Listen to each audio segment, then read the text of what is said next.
Buy, deliver with the two-time Motorcycle News Dealer of the Year, Colchester, Kawasaki.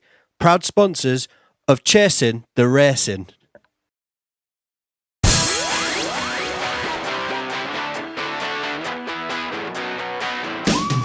3, 2, 1, and welcome back to Chasin the Racin, episode 76. And we're delighted to be joined by the creator of the best thing to come out of the lockdown, Mr. Rob Mack. How are we doing? Very well, very well. Shocked that I'm in my garden, sat in the back of my garden in the studio, but hey, new things. 60-year-old, still new things happening to me. Living the dream. Let's face it, of all the things you've achieved, you've peaked tonight on your own drive. There we go. Now, most people, when we come around to do the interviews, they listen to the podcast anyway, but I know you have no idea what this is all about. Not really, no. You're in for a treat. You're in for a treat. I'm looking forward to it. Now, to be fair, right, I'm in your camp. I'm not listening to one of these bad boys, listen to anyone else's. I just get dragged around the country with this idiot. So there we go. Can I just say as well, obviously we're at your family home, and we've just been introduced to your family, and what a lovely couple of little kids you've got there. Really, like very well mannered and proper nice kids. Did you beat them? Beating them up before you got there. I use a pillow to get no bruises, but no, it works. Yeah, they're brilliant kids, and we're having such a good time with them at the moment. Really loving it. We've came straight from Cadwell Park. Dom's been racing. Were you originally from this area? Yeah. Born and bred in Scunthorpe, not so far away, and moved slightly up. Different out here compared to Scunthorpe. Well, we weren't quite. Did sound bad that now. Slightly and the different. Suburbs of Scunthorpe. So pretty much born and bred around here, and Lincoln's a bit of a posh area, but I love it. I really love it. We moved here 14 years ago, and so live in Scampton Village, the home of the Dam Busters, and they've got a lovely pub, and we live in the country, and we're like 5 miles from the cathedral, so it's really beautiful. Perfect. Now, beautiful. to be fair, before we had this interview, you were telling us you were locked in a different country for a canny while, so this is almost your second home, really, at the moment. Yeah, so what's the crack there? Well, ironic. We got we have a house in the Canaries, which is a family home there. Very nice. Sounds nice, yeah. And we go for most holidays, kids holidays, and Christmas there. And then this year, the kids are a bit older, and they're into the tennis in a big way. So we booked them into a tennis academy and did the first school term there. So we planned to be there from December to March, and then came home in August. So the school thing went really well, but the kids were getting a little bit tired of being out. I know it's sunshine and sounds, but when it's not your home, and the kids are missing their friends, and it was a bit of a tester at the end, because we ended up getting some flights, what we could book when the flights eventually came. So we got the first flight, and we gave them a date when they were going to leave, and they're like, okay, and then that got cancelled. And then so we did that 3 times. So bless them, they sort of kept their heads up, but they were really ready for home by the time we come home. And that's where the whole Rob Mack Memories thing started.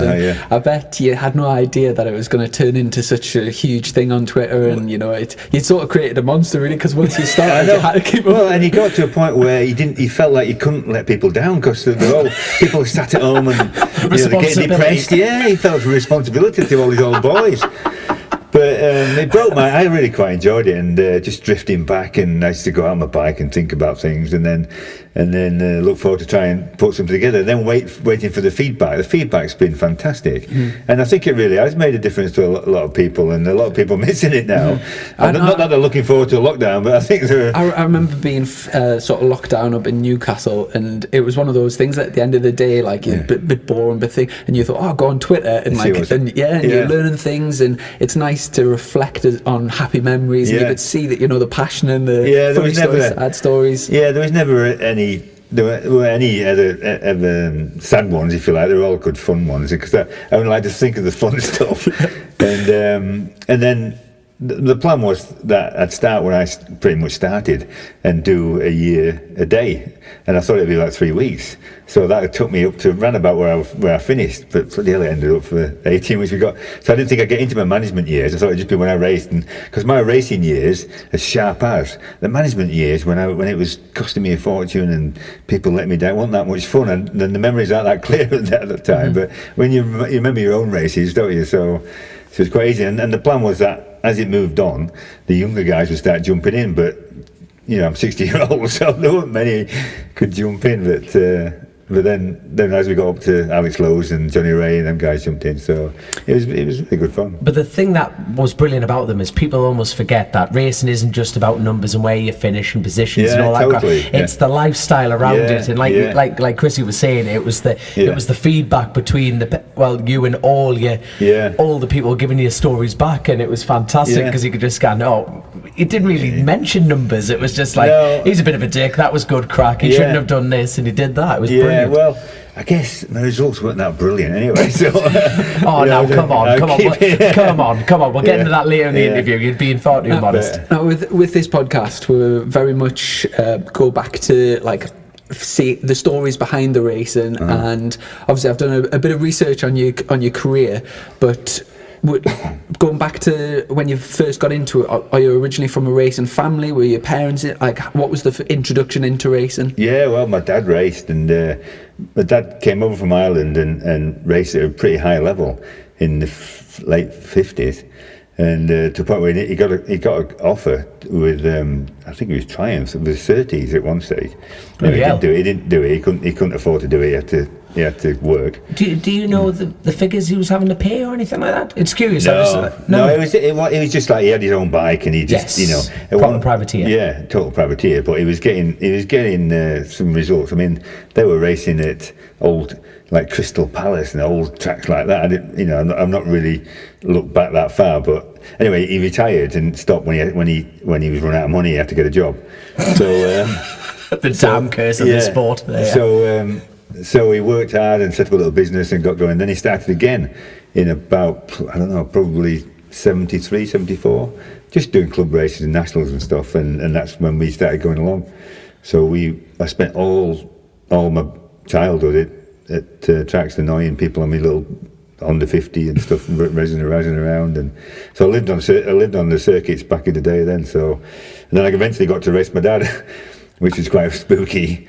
Yeah. And who was faster? Yeah, Come on, let's No, how long did that transition take? Come on. It was really funny because my first race was Cadwell, and I've been going for so many years with my dad, and then started thinking that I'm gonna be racing. I probably started shitting myself about 2 years before I actually got on the track. But I was just thinking about going racing. I'm going with my dad and watching him, think, this could be me in a year's time, and it's crazy how passionate I was for it.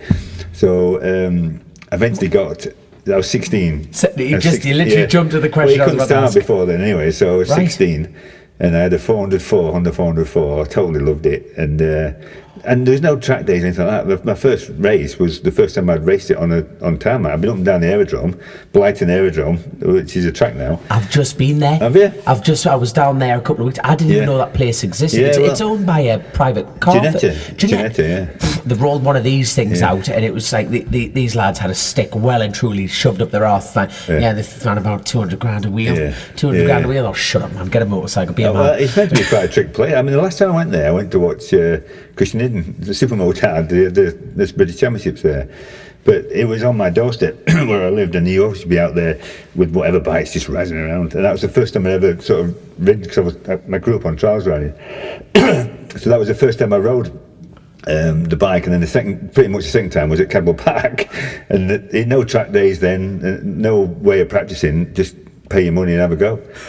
So my first race was with my dad, and it was open class and a push start. And I'd get a fast start on me on the gun, and then Dad would catch me and have a couple of tussles with my old man. I'm like, Jesus, Dad. What was your dad on? The same thing? He had an 850 Honda. He had a bit of a big old beast. So I'd have a tussle with him for a lap or so and shit myself. I'm like, Dad, either go back or just leave me alone. I didn't want to race with my dad, Jesus. Anyway, sorry, I'm trying to get this dynamic. I'm like, my dad races bikes as well, and I'm just trying to think when you both pulled back in the paddock, and you were just like piss off as your dad's smoking a rolly gun.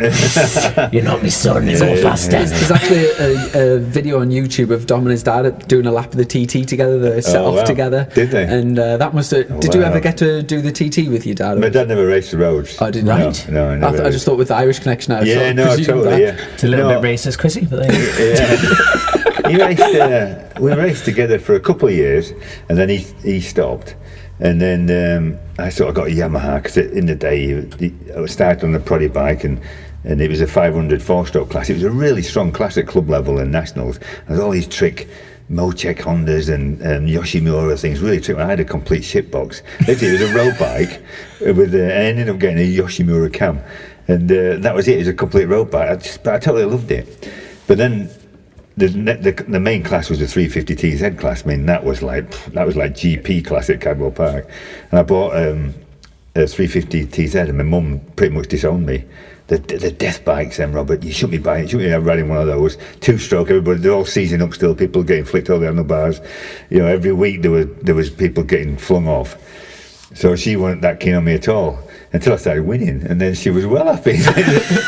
But my dad struggled to come. He was really weird, and he's not that type of bloke at all. He's a lovely, lovely old Irishman, but he struggled to actually come and watch me when he stopped. And I was sort of winning and whatever. He really struggled a little bit because he couldn't do it anymore. He's a bit too old. He didn't want, he really couldn't. And it took him a while to sort of calm down. And then he was flying. And he loved it. I took him all around Europe with me for a couple of years. I set him up when I went GPing, because my family moved to the Middle East and lived over there for a long time. Was that through your dad's work? Yeah, my dad was a steel erection type company. Where in Ireland were you based? Was your dad based? He moved from County Monaghan. Yes. And Monaghan, and he came to live in, where was he living? Coventry first, and then he met my mum. He was on a job in Scunthorpe. Charming Irishman. Yeah. So he came over for them, but then they went when I was about 16, and so they moved over to the Middle East and worked there for probably 10 years. So they missed quite a lot of my racing, and my dad never saw my TTs. My mum came over for one. She saw my first win, but my dad never saw a TT. So then in the end, when I started to do okay, I said, "No, you need to come home now and just settle down and come racing with me for a few years." So I bought them a little camper and stuff, and they travelled around Europe with me for the last 3 years of GP, so that was brilliant. So so it's great, the full circle thing. But it was really weird that, I mean, he's not that nature at all, but he really struggled to even go to watch me race. I think he was missing it that much, and I don't know, it just all sort of kicked off. I mean, I started winning every weekend, and it was really weird. But whereabouts does the road racing fit into? I know, like, in your timeline. In your timeline. It was at the same time at British or world level, or? No, it's right at the beginning. I got. Did you do the Manx first? Yeah, I did the Manx first. A friend of mine, I can't remember his bloody name now, but a pretty good friend of mine, he's doing the Manx, and I just set up on my 350 doing all clubbies and short circuits, and I was doing okay. I was a big lad then, actually. I was bigger than when I did the TT in the 80s. I'd lost a bit of weight by then. Yeah. I was still massive, but I was pedaling this 350 round, and I was doing pretty well. And he was doing the Manx. And he said, "Oh, you should have a go at the Manx." And it's just one of those. I used to go to TT and watch my dad, and I really loved it. But I was wondering how that is fitted in. So at 16, you've gone to Cadwell, you've gone around the Honda 500, and then suddenly someone just nudges you a few years later. So you and your dad actually went over the Isle of Man and spectated. As a kid, I used to go with the family summer holiday to the TT. Oh, Dad brilliant! Used to sit on the bank. I was there for Granty's crazy one in 70. I don't know. Sorry, hold on. His crazy one. Talk me through his crazy one. Well, when he broke the lap record, we were sat down at near Governor's Bridge, and he broke the lap record. It was a crazy time. He was 114 or something, and it all went quiet. He disappeared. It's like Jesus, and then no one. It was from the bungalow. He'd gone missing, so everybody thought he was flipping flying. Thought the worst, and then he come cruising past us, like freewheeling past us, and everybody's like, "Oh my god." Yeah. So I had the sort of bug for that, but I was wondering though. Yeah. But I never really. I don't know. I wasn't desperate to do it, but it's just like one of those things. I think I look back at my career, and nothing really was planned. It just sort of all fell along. Yeah. And I just I never followed the championship. I never looked for. I just used to look what was on and go and race somewhere. And in the club days, just look what was on. Oh, let's go and get it. I never followed anything at all, and it was the same all the way through. I'd never really plotted anything. It just all sort of rolled into each other.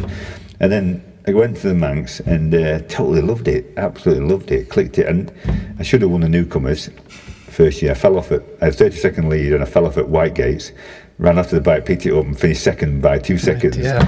So I should have. Whereabouts is Whitegates on the lap? Up May Hill. You go up May Hill, and that fast left before you get to the Ramsey hairpin. There's a lovely little estate there now. Whitegate, there's a lovely little bump. Used to be a white gate. Now, but that's bloody But they've got posts there now that they actually remove, and you go through on a big bike now. So fast now. It's so bumpy.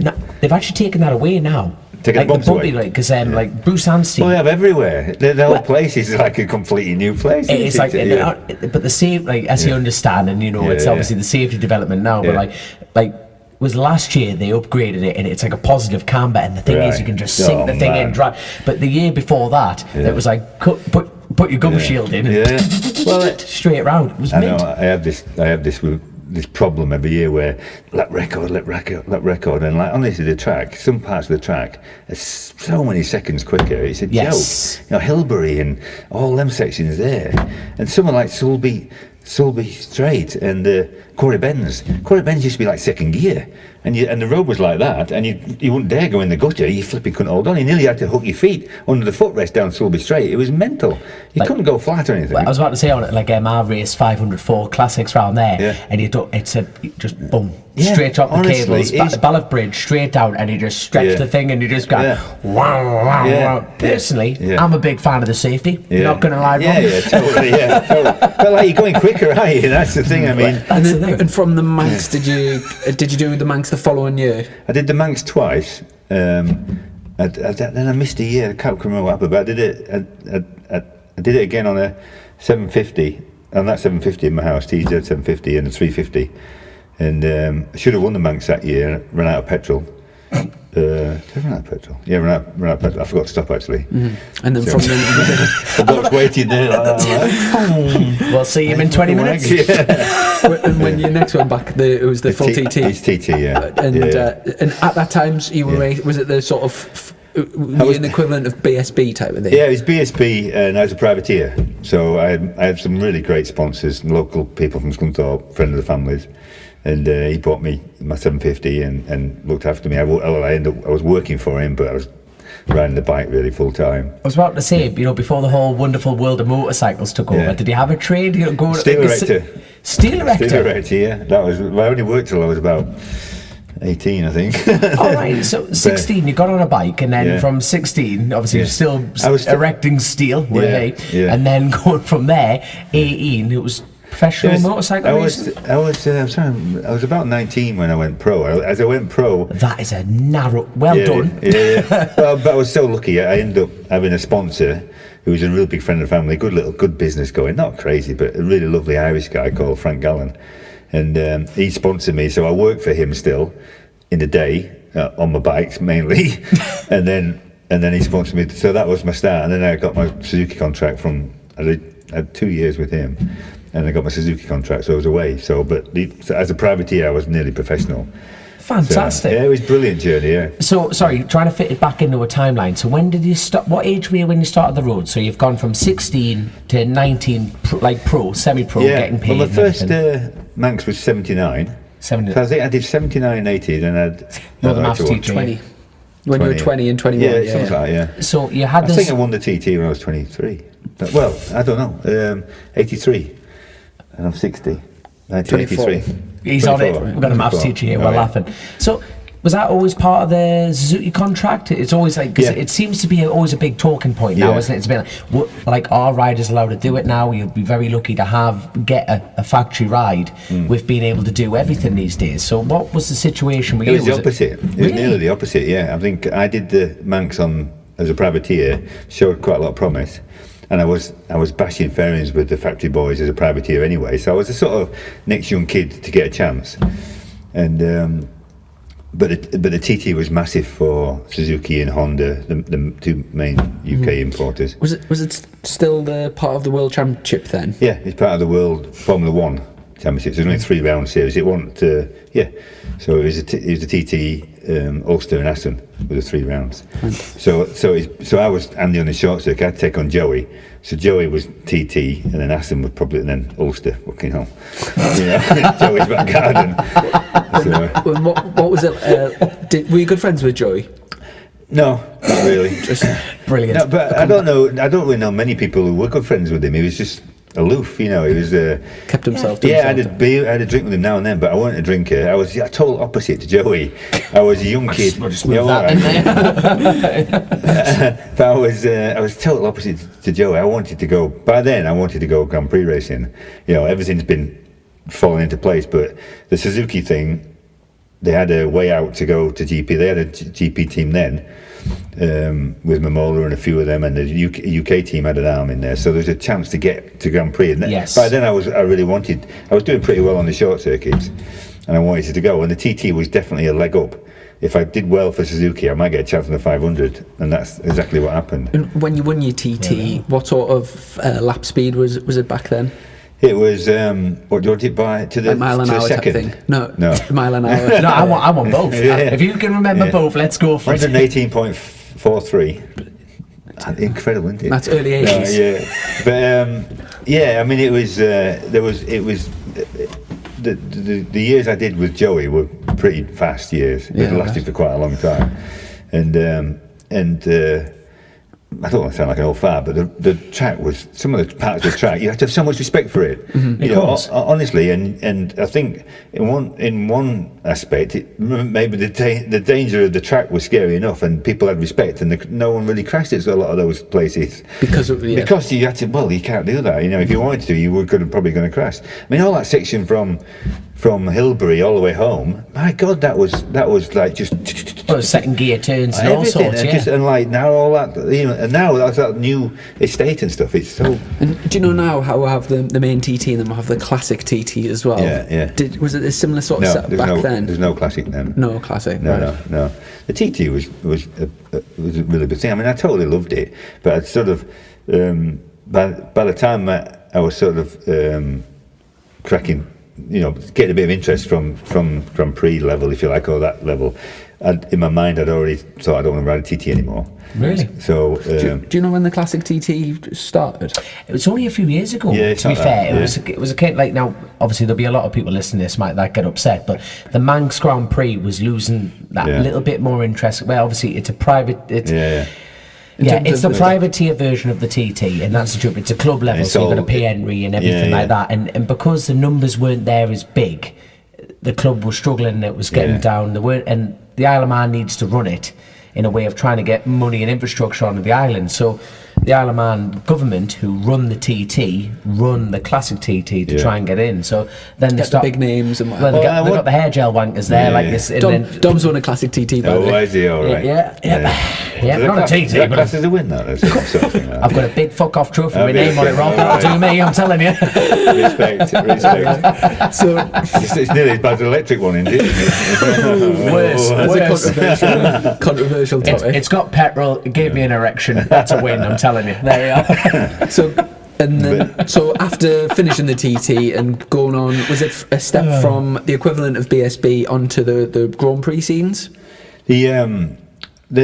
My last TT is I was 84, and at the beginning of the year I didn't have anything other than that 1 year contract with Suzuki, but I decided myself that I didn't want to do the TT anymore. That was it, and I never told anybody. I didn't even tell my wife.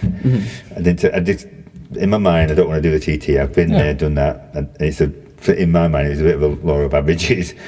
And, which is fair enough. You've been there, you've won it, you've dealt with the best, you've done it, which is understandable. I raced with Joey and the boys at that time. And I just wanted to, and there weren't anybody else racing short circuit at that level, with aspirations to go on anyway.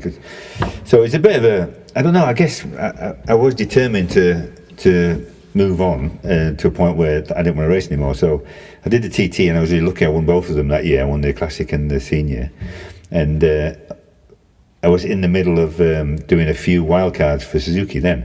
So I didn't have a contract then, but I was making myself pretty much aware. I qualified on the front row a few times on the shitbox Suzuki.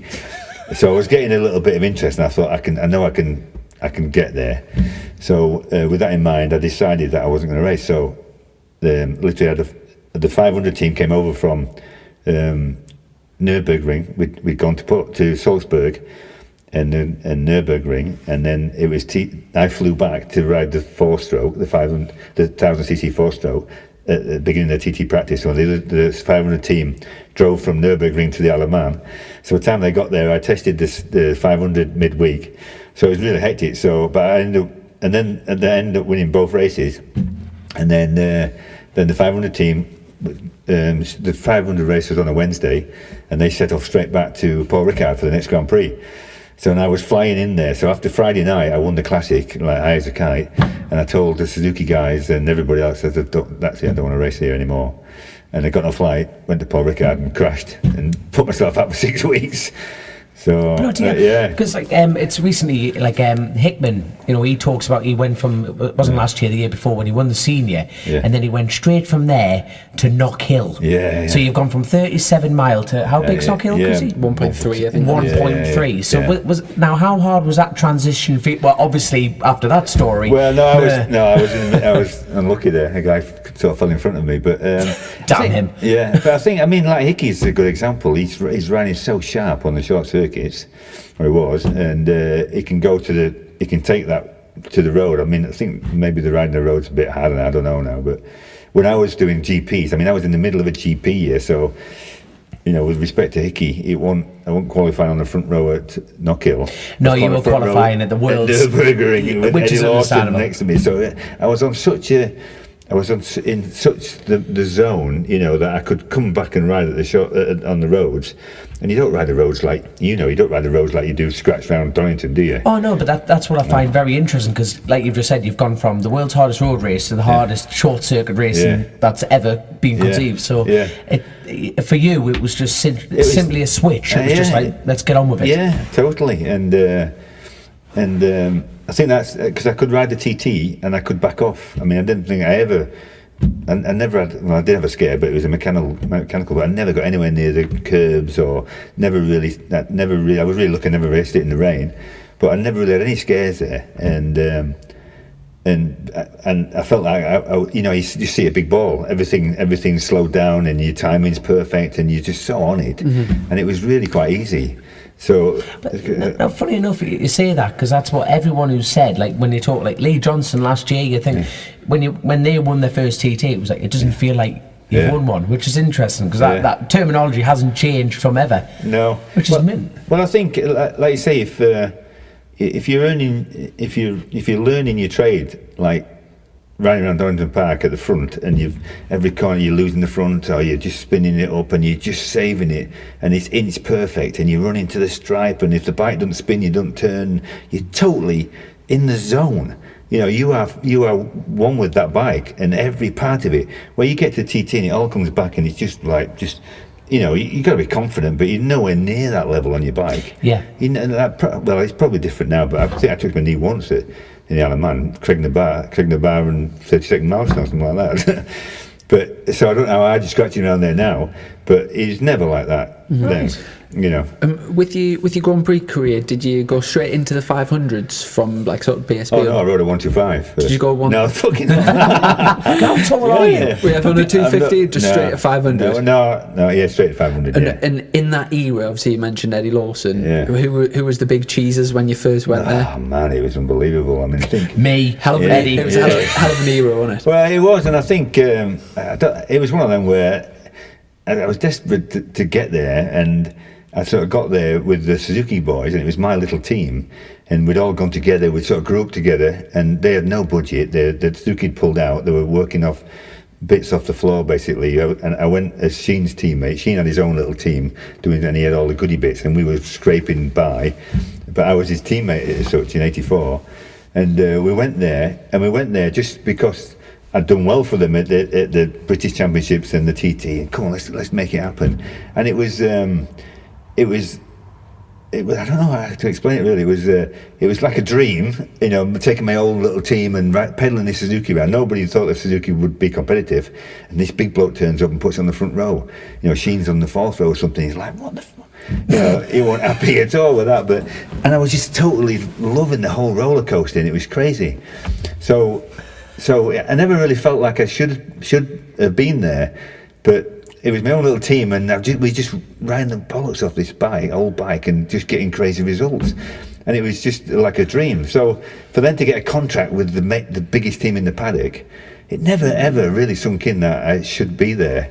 You know, fat bloke from Scunny, you know, riding with Eddie Lawson, my teammate. It's just wrong. And you know, like for people listening to this, how tall are you? I'm not tall. I'm 5'11", but I'm wide. I was going to say, you know, you did struggle to get in the studio. Like your shoulders. Bike racers in general, you know, have a very specific physique. Like if you look at MotoGP now, and you look at Quattararo, Marquez, small. I think the heaviest person on the grid is around 70 kilograms, something like that. Yeah. Do you what were you when you were racing Grand Prix? 84, 85. Sorry, kilograms. 84 kilos. Oh, yeah. And so that's a good sort of 15 heavier than what anyone is on the Grand Prix. Was it now? Yeah, I think Kevin was man. He was gangly. He's 6 foot, over 6 foot. He's gangly, but you know, Eddie was probably 75. But I mean, you've got like big hands and like big arms. You know what I mean? Like, I've sort of gone a bit south since, you know, now I'm 60. But I had to work my bollocks off to try and stay to around about 13.5 stone. And like, there was all, you know, the heaviest was, I don't know, 10.5, 11. Eddie, they're all tiny, skinny guys. At least if you got in any trouble, you could sort a few out. Yeah. But I mean, I think it's funny because I was chatting to Neil the other day, and we always have a bit of a reminisce. And you know, we were there. I think it was the best time ever. I mean, it's different now with all these youngsters and the way the bikes are and the electronics and stuff like that. There's no way you could get away with. Well, and a lot of 250 guys come through and they couldn't ride their 500s because they were just animals and there's no help anywhere. But we didn't come from like dirt tracking and things like that. We weren't groomed from an early age riding dirt track bikes to go on to things. We didn't do that. You know, we flipping rode fizzies around and razzed around, and then away we went. You know, we drank beer, smoked tabs, and rode motorcycles. Yeah, exactly. Blokes. So it's like, how did it ever happen? You know, you're sitting there with like AMA. Eddie Lawson, AMA champion, flipping Wayne Rainey, dirt track champion. You know, back in the day, it was all rear wheel steering. You know, it's totally different now. Do you think that's where the Youngs had the advantage? Totally. Yeah, and a lot of the development and bikes and tyres went that way as well. When Freddie turned up, it was all, you know, all pushed towards that way. And out of the sort of American contingent, who was your like your main mates out of them? Well, I guess I got to know Swanson was a good friend of mine. Eddie was a good mate, but he's a little bit introvert. But I ended up staying with him. I went and lived with him for about 3 months one year in California and trained with him for pre-season. Got to know him really well, and he's a really top bloke. I mean, he's all too old for you two guys. You probably don't even know the stories of Ed and what Ed was like and things like that. Not really. Well, what was he like? Well, he was just like he was so cold. You know, he was very calm and collected. But on his bike, I mean, it's called Steady Eddie, but he was absolutely inch perfect. And if you were following him, you know, his rear wheel would be, you know, 3 or 4 inches out of a line, just like absolutely beautiful. You never see it from the side. You know, might see Swan sideways and out the saddle and Gardner losing it, but you know, trying to follow Lawson was like, you know, he's just unreal. You could. What was Baz like? Sort of on a personal. Loris Baz? No, Barry Sheen. Oh, Baz, Loris Baz, fucking hell. Yeah, what's Loris Baz like? You know him? Hold on. I want both. Barry Sheen. Being teammates with Barry Sheen, yeah. Yeah, well, it was, again, it was a bit in awe, really. I mean, it was difficult because he made things pretty hard for me because he wasn't that keen on this young kid coming up on his Suzuki, which he was struggling with and calling it was crap. You know, he was sort of obviously on his way back, and I was brave as hell and desperate to impress people.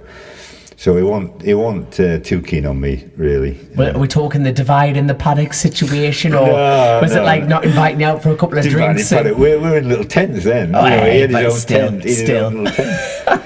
But no, we your crew chief beating up his crew chief and all sorts. Oh, well, go on. There's all about. There's all like, what the hell, you know, what have they got? Well, we've got what you don't want, you know. You've tossed away in the bin, we've dragged it back out again. Brake pads and all sorts, brilliant.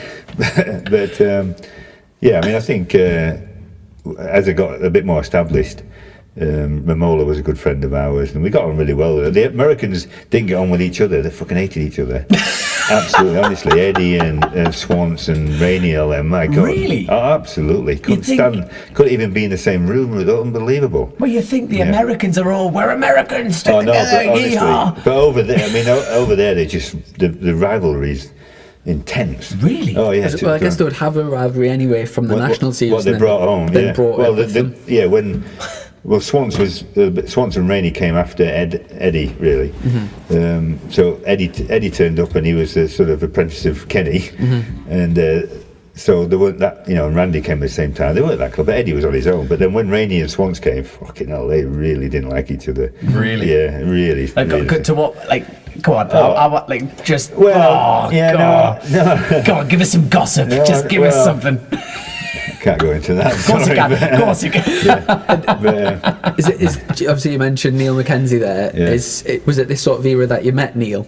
Yeah, pretty much. Yeah, Neil came through behind me, and I met Neil because he ended up riding the Suzuki when I was on the Yamaha, and for my old team, and he was looking at signing for them, and they ended up signing for Honda, and so ended up being a real pain in the ass. And from being a good mate, but on the Suzuki, I'm going to kick his ass all day long, to all of a sudden getting a full factory Honda, I'm like, fuck that. This went south. In the first race, he turned up. He'd been to Suzuka testing for Honda at Suzuka for a month, living there. Done the 2-4 race before, and done really well there. So we turned up the first 1987, I think. Suzuka Grand Prix, first time for 40 years back in Japan. Mackenzie's on fucking pole position, and I'm like, for fuck's sake, we were mates. Yeah, we were mates once. Hang on. You've ruined this. It was it was Mackenzie fever. He just turned up. I've been grafting my balls off all year, and he turns up and poof. But we're really good mates. So we travelled. I did the whole travelling thing together for the next sort of 5 years, really quite close. Because you were just saying you were just in touch when is that Neil Mackenzie you were talking? So you're still good friends after all that. Yeah, brilliant. And I sort of I'm not that close to him, but I've sort of roller coasted with his kids. Obviously, I've known his kids since they were babies, and seen them grow up and watched the roller coaster ride they've had with them, and now they're still doing it. So. No, we've gone on the tennis route, so it's quite a little bit less stressful. Was it a similar time that you both went back to BS, what is BSB? I went back in, did I go back? 1990, and Neil still had a few more years at GP. I think we raced together, maybe 92, something like that, when he rode a Honda, but the Honda was pretty crap. I remember, there was one race where at Dorrington where he was on a Honda, and he was really struggling with Honda, but there was this, I can't remember what it's called now, but it was like $6,000 to win, and it was something like £100 a lap if you let it be a lap, and I was on decent start money, so I could have done about 12 grand. So I thought, and I was like the man. Yeah, it was $6,000. He won if you won everything, if you won let every lap. And so is this at BSB? Yeah, it was a support race for GP, I think it was. The middle, and Robert Fennella was running Dorrington then. Mm-hmm. He gave us a deal to come, and we put it all together, and it was big money in the day, and he was getting a bit of start money as well. And so it was really me and Haslam. Haslam was on Norton, and I can't remember who else. And so me and Neil had a bit of a divvy up, and I said, listen, whoever gets the whole shot, the other one gets in the way, or holds Ronnie up, or this was the plan. So we'll split it. So Neil's going, yeah, great idea. So Neil was well up for that. He was fucking slow as a flipping, honestly, he was not even on the pace, but I don't know why I agreed to it. So I agreed to it. So the flat lights went green, and I just went, poof. I had about a 3-second lead on the first lap. I just got, when there's money involved, I can really concentrate, So I took off, and Neil was about 10th. He had nothing to do with Ronnie and anything like that. I'm like, and he said, "Oh, what about the deal?" I'm like, "Fuck off!" I don't blame you. Yeah. What about the deal? I says, "You didn't flipping help me at all. You're in 10th." So he was riding that Honda good for him. But he was nowhere in it anyway. So I ended up. He said, "Well, I won't take the lap money off you because fair play, you took off. But come on." So I ended up splitting. Mates as we are, I still ended up splitting the money with him. That is. I bet he watched you all the way from the 10th, going.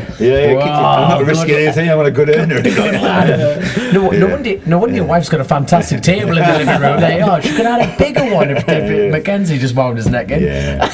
And so was that a bit of a one-off race? That as a but there was a few like that. Race. Yeah. And then back to the sort of BSB. Who was the main riders in the class when you came back from GPs? GPs. Well, I did a couple of years at World Superbike. Right. So I was sort of.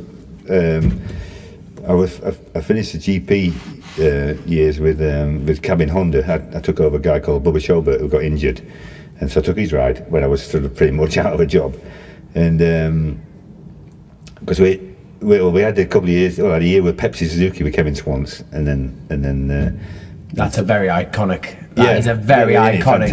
It's a fantastic. Was Jeff Cross the team manager then?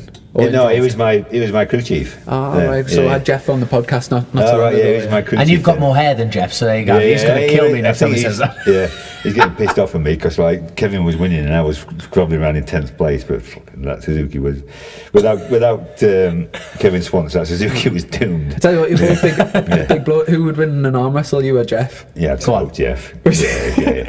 He's a bit of a Nancy boy. Can we get the excuse about that Chase the Racing? Right, we either take you up to Redcar or get Redcar down to you. That's left-handed, though. Is this table going to take that? Yeah. A couple of glory. That is well up for that. And so I wasn't even aware that you went to World Superbikes. Yeah. What bike were you on when you went there? Well, I did the Suzuki year with Kevin, and then I was pretty much out of a job. I got let go really late. Gary Taylor, the manager of Suzuki, sort of kept me hanging on. Anyway, he flipping let me go in like bloody, I don't know, December, when I pretty much had a deal, so didn't have anything. So I started the next year.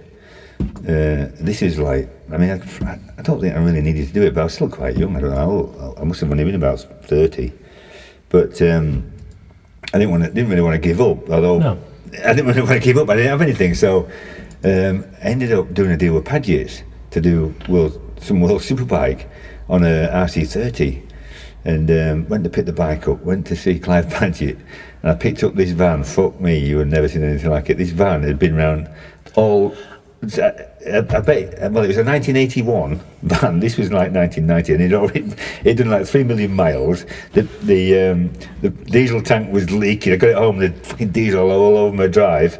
This van, every rider's ever had it, I think, and through the Padgett's years. Because I've heard stories about this. Like his dad, he just like Clive and that. They used to just him and his brother used to go off and rate. Is that the case? They used to just chuck money at them, and they used to go off and go do GPs and this prize's fan. Well, no, I think that was probably a bit because Clive. I don't know when Clive finished racing, but Clive was top GP running. I've heard that. I've heard he was going to be the man he was. Yeah, it was really a shame that he got injured. So so Padgett's were brilliant. They gave me the van and the RC30, and it cost me a fortune to get this van up to anything like. Yeah, honestly. And I don't know. I didn't want to stop racing, and so I converted my garage at home into a workshop and did everything myself. I just got a couple of mates, and so I went to the first round at Donington. This was I don't know if this was it might have been the first Superbike race, the start of World Superbike. 1989, 1989, sorry, yeah, beginning of 89. And I rode this RC30, man, it was just a pile of shite. It was absolutely shite. Couldn't ride it at all. Just didn't suit me, and it was just shite. Clive, it's shite. Well, get onto that, because I ended up crashing. I ended up running over Steve Hislop. He fell off in front of me, and I ran straight over his bloody head. And Jesus. And what did I break? I broke a couple of bones in my hand. So I was like, fuck it, I can't believe this. I had no job. Paddy's jumped in and helped me. I've run over Steve Hislop. Yeah, first race, break my wrist. Fuck it, no. So then I was at Tether's End then, and I still didn't want to stop. I didn't really have a lot. I had a decent deal with RI and the leathers people, things like that. So I had decent income coming in, bits and bobs. But I wasn't desperate for cash, but I just didn't want to stop racing, you know. Yeah. So I said to Clive that we need an OW01, we need a Yam. And he's like, okay, we'll get Yam. So I ended up going to Andy Smith at Yamaha, who was the MD down there, a really good friend of mine. And we got an OW, and I brought it home in a box, unboxed it with a broken wrist still, and got it, literally stripped it myself. I'm not a great mechanic, but I stripped it myself, got a mate helping me, took the engine down to a guy called Dave Junior Collins, who worked for me at Suzuki, a really great engineer, great tuner. And he built the engine for us, and I was literally up and down the M25 to fetch him, build this bike up, rebuilt this shitbox van, drove to the next round at Hungary with me, just my mate, just another mate. There was two of us, the guy, Doug Alton, who's an ex-mechanic of Ducati and stuff, him, and just my trials riding buddy from Scunny. We drove to Hungary in this shitbox van with my cast on still. Honestly, it's like, why, Rob, but I just didn't want to stop. So I drove to Hungary, the next world round, and they got there, cut my cast off, and I thought, I should do how long a healing did you have? Well, the first round, there's a bit of a gap, probably 3 weeks, but in that 3 weeks, of a broken wrist. Yeah, in that 3 weeks, I'd built a new bike. In fact, got a new bike, built it, managed to get it tuned and all the suspension done and all that. Drove to Hungary, and never seen the Hungarian before. Got on with it, and I got on the podium. I got on the podium of World Tour. Yeah, World Tour bike. Yeah, I got on the podium. 3 week healed wrist, brilliant. Yeah, and then it was happy days. I mean, I wasn't earning anything because that bloke, McLaughlin, whoever set it up, nobody was getting paid. So, but it was just brilliant, and it's like going back in time a bit. Just little mates going down there, and fucking hell, the exhaust fell off your head on the way back from Hungary. But I got a phone call, so we're all peaking. I think I had a third and a fourth, and we're all peaking driving back. Got a phone call from Honda America saying, would I sign for them and ride the cabin bike, that cabin Honda bike from Bobby Shobert. So that was literally on the drive home from Hungary. So I drove, packaged it all up, and obviously got a decent deal for that, and got everything mint, like the package van was mint. Give them this brand new OW, what you just finished there at thing, and put it all back to Clive, and I can't remember Clive's dad now. Don was in the Isle of Man, wasn't he? What was he? I can't remember what this guy was. Anyway, lovely boat. He says, Robbie done well. How about slipping us 10 grand for the I mean, it didn't cost them anything. I got my bike for Yamaha, and it fucking cost me 10 grand to get the van fixed, yes, nearly, and then give it back to them. But they wanted a little bit of a taste, a bit of a drink out of it. Fair play, Yorkshire blokes. But I think he sold that bike about 10 times to Rob Mack's Hungary winning OW01. They'll be listening to this now going, I've got one. I've got one. There we are.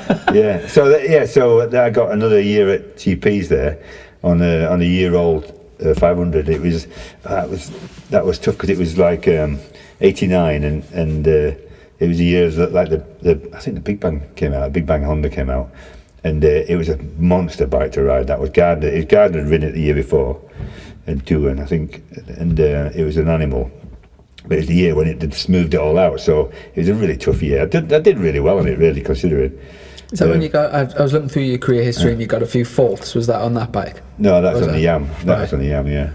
But I had some decent rides, and the times and stuff. I matched all the year before's times, which is like a year too late. Mm-hmm. So I had a great year, and I had not a bad earning year out of it, but it was always, it's going to end. There's not really going to anything happen from there. And I didn't really chase anything at the end. I don't think I really fancied staying there any longer. I'd sort of done your time. I'd done my time there. It was hard work being heavy in the Grand Prix. It really was, and.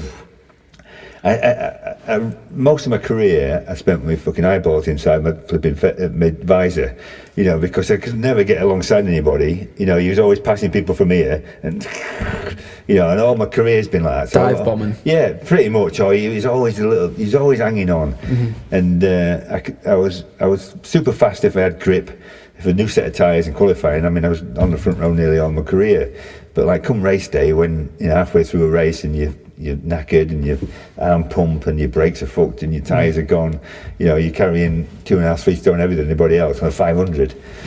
you know. Yeah, you've got. I'm not making excuses, but I had a great time. But it was getting tough, and it's a little bit like that last year, or the year before, with Tom Sykes when the new BM came out, and he could always put it on the front row, but in a race he would just go backwards on the straight. And it was like that. It was like he was so hanging on. And then, but then I got on a superbike, and it's like, fucking hell, hang on a minute, you know. Do you feel like the disadvantage was not as big? Well, but I rode the wheels off it. I was going back. It's like going back again, and you know, 500. You know, you go into a turn and you crack it, and it doesn't tell you anything other than fucking smelly hospital linen when you land. You know, you're in midair, kicking before you even thought about it. Well, you ride a superbike, and it's like you go down Craner, and you go right. You get to McLean's, and you're gonna push the front a bit. All right, I'll be ready for it. You know, it's like second class post. You know, I'll tell you, something's gonna happen. Yeah, you know, 500's like fucking, you know.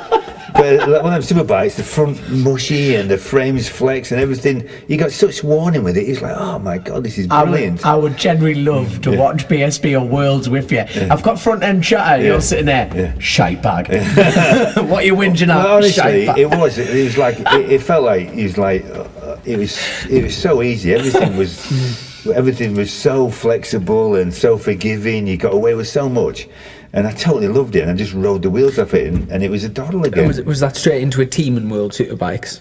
Well, I rode for the Loctite team, which was Steve Parrish was running the team then. Oh, right. So it was me and Terry Reimer were teammates, and I did a year at World Superbike, and he did British, and then the next year we swapped and did a few together. So it was brilliant. I loved it. It was good. And the World Superbike, I got on the podium a few times, and I finished fifth in the championship. But it was on if you start listening to this back, it sounds like I'm right fucking whinger. But it was on a British. But we can edit it. But we're not. We can. But we're not going to. But it was on a British team, not that well funded, and it was against the factory Kawasaki's were there and Ducatis. Like Raymond Roche was winning it on the Ducati, and he was a bit of a mate of mine from Grand Prix, and he'd take the piss. He'd just come past you like fastening his helmet and like giving you that, under the squeezing it like that, and he's just like, what the fuck are you riding one of them things for, But so they weren't that competitive at world level. British level they were fine, but world level was a big step. Yes, was riding for Steve Parrish. I bet that was an experience. Fucking hell, yeah, it was an experience. He good mate, but like. non-stop like full-on prankster. Oh fucking hell, non-stop. He was how many pounds have I spent tonight?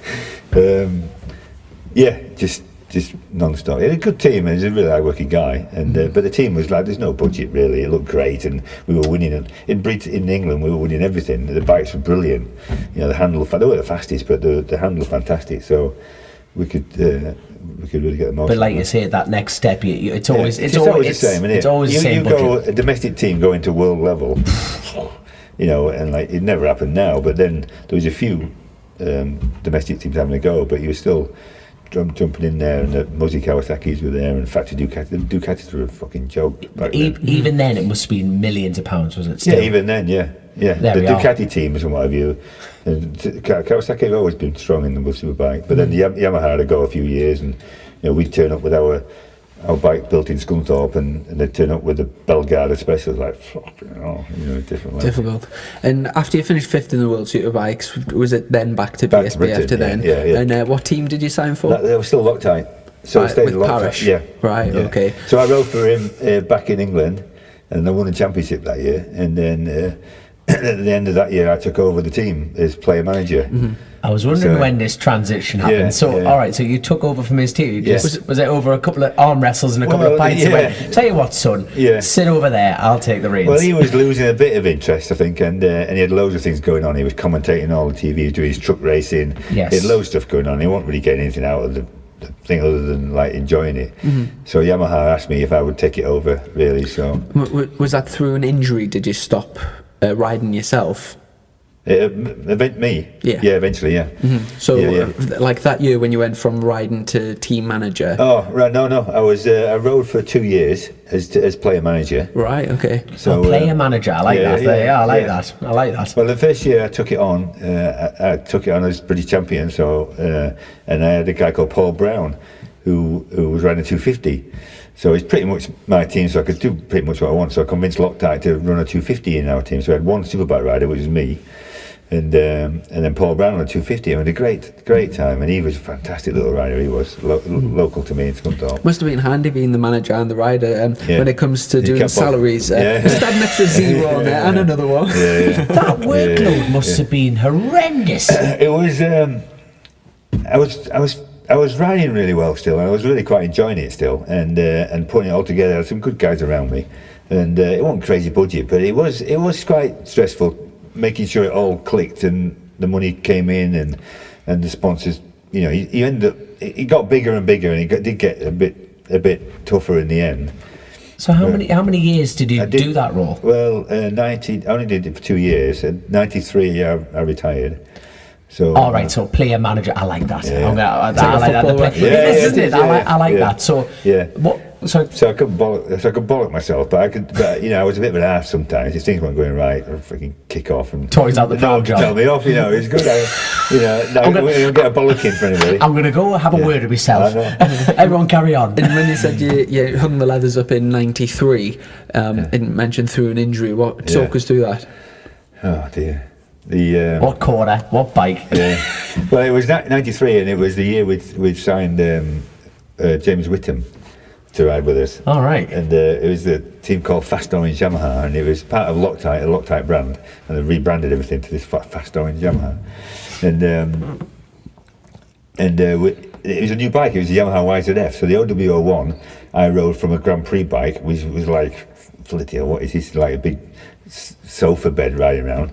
And I thought, so then YZF came out. I thought, well, this is maybe the next level up. But it went back. In my mind, it went backwards. It was a proper road bike. But Whittam had been riding a shitbox Suzuki, and it was quite a trick Suzuki, but it was an old thing. And when he got on this YZF, he totally loved it. He absolutely fell in love with it, and I hated the thing. But he just clicked, and he was just unreal. He just won every race, whatever. The competition was John Reynolds and the Nortons and those sort of guys. So it was quite a strong championship. But we were first and second most races. I was hanging on. He was winning everything, and I was scraping through, but I was second in the championship. So we got to Mallory Park with the second to last round, and I just needed to finish top three of it, and I would have been second in the championship. So he would have won, I would have been second. Happy days. So the guy that day was the guy called Simo. I forget his name now. Simo. What's Simo's name? I can't remember his name. That's terrible. He sounds legit. Simo. Oh God, that's really bad. That. But anyway, really great. He's on a Norton, and Jim Moody, and I think I was leading. And the plan was, and actually Andy Smith from Yamaha was his day to be team manager. I mean, I was a manager, but when I was on the bike, he was team manager. He was taking it over. Yeah. So he'd come down for the day, and he's like, I'm going to be manager today. So the plan was, right, Whittam, you just follow me, even if I'm second or third, or just follow me, and then do the first race, 2 legs. First race, I'll finish second in the championship, then you just crack on and win the next one if you like. Right, okay. So I was leading, and then Jim Moody come past me, and he started to pull away, and Whittam's trying to pass me like this. And like this, I'm like, fucking hell, halfway through the race, let's just get it finished. Anyway, he went up the inside of me at the S's at Mallory before the chicane. Lake S's, like the fast one, yeah. And he lost the front like that, took me straight into the barrier there.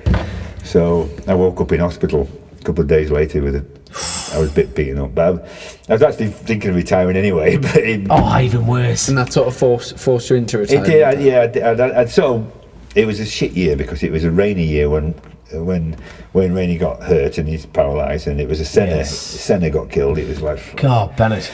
Well, yeah, Wayne Rainey was like Mr. Perfect, never crashed at all, and he was just such a pretty great guy.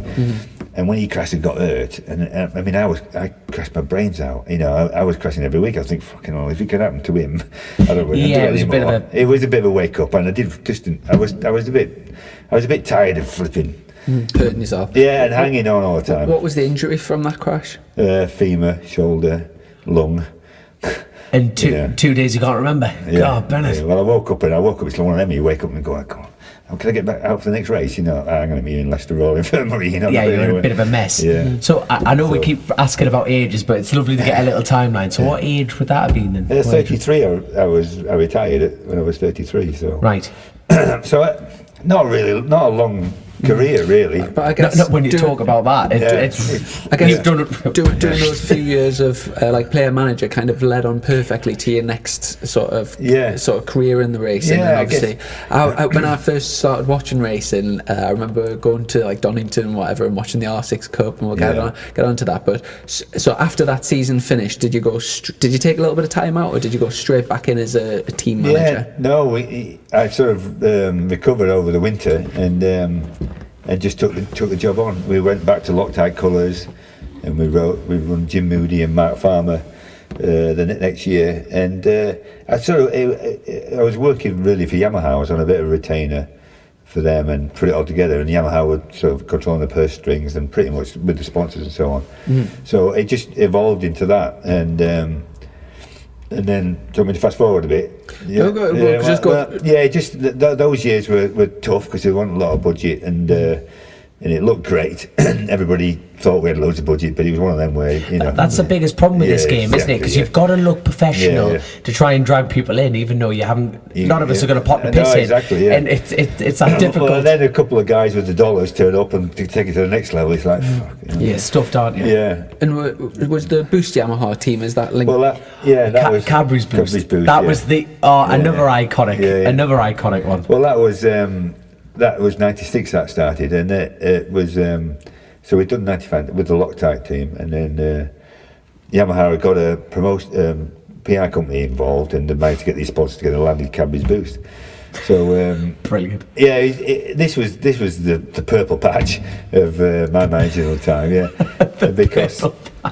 because Yamaha got these sponsors in, and they'd also managed the superbike team in Italy with the factory bikes who were pulling out, so they were going to concentrate on 600, and they were dumping the superbike. So Yamaha managed to get a deal with them that we could have the bikes. It's like, fucking hell, those bikes what we were dreaming and drooling over, we could, we're going to get them. We'd raced against them with Whittam, and there was beautiful bikes.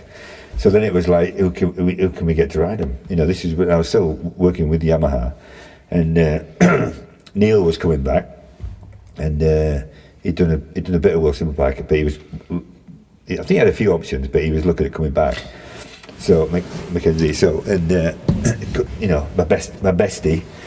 So I went to talk to him. And he wasn't convinced originally because he's seen the Yamahas, and like what we had were they're sort of okay, but not going to run against Ducatis anymore. And I said, we're going to get these factory bikes from Yamaha. Yeah, sure you are, Rob. The bikes are fucking beautiful. Anyway, sure enough, I drove to. We went over in a truck. I flew in actually, but my guys went in a big truck to Belgardi Yamaha and in Milan. And the time I got there, all the vans loaded up, doors shut. Oh, we've got everything, Rob. I'm like, what? So I'm walking around. What about that there?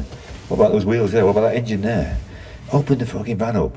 So we opened the van up, and Massimo Merigali and David Brivio. Brivio's running the Suzuki team now, and Merigali's running. Is he running he's running Rossi's setup. So those were the two guys working there, and they were really quite good friends of ours.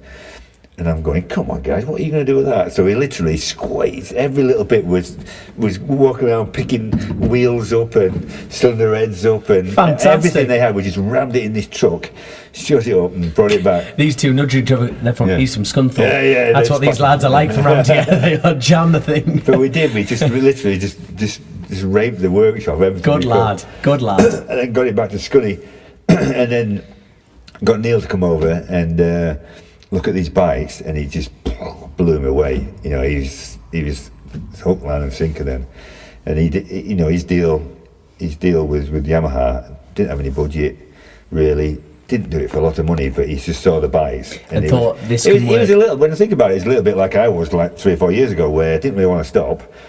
Weren't going to earn a fortune at it, but he still wanted to race.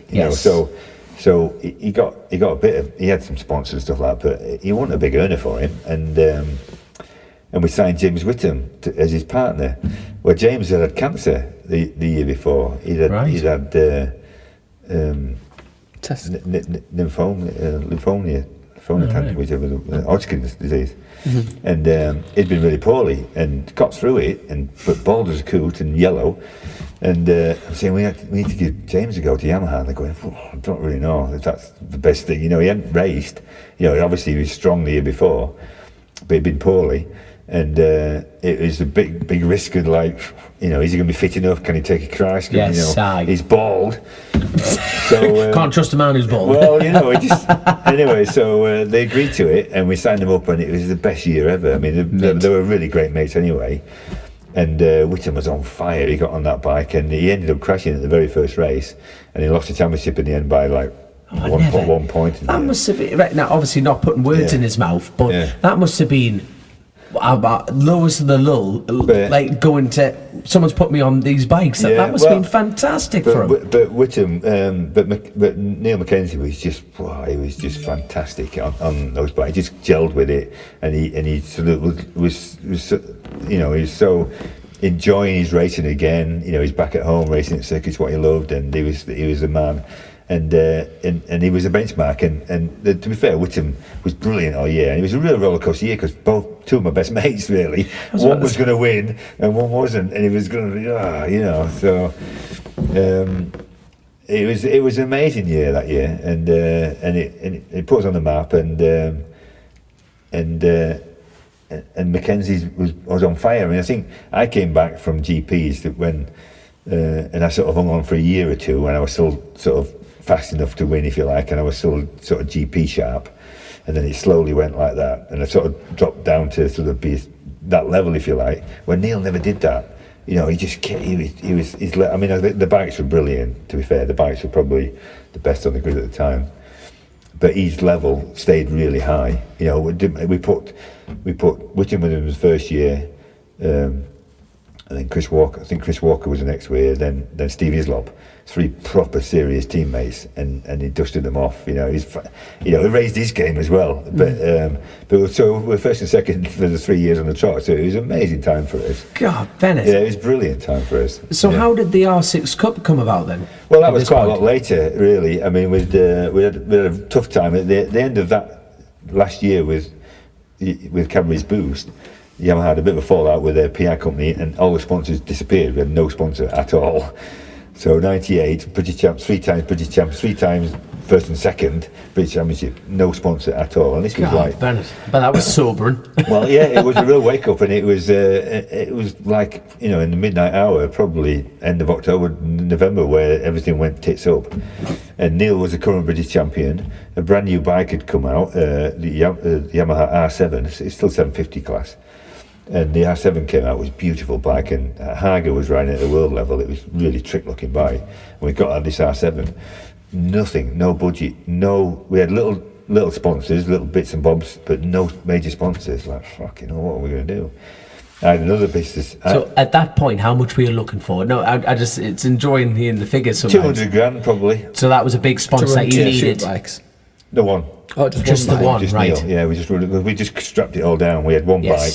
We was looking to try and raise about 200 grand. We sort of got bits and bobs in places. Yes, but you needed that one lump to. Yeah, sort of. And in today's money, would that be about 600 grand?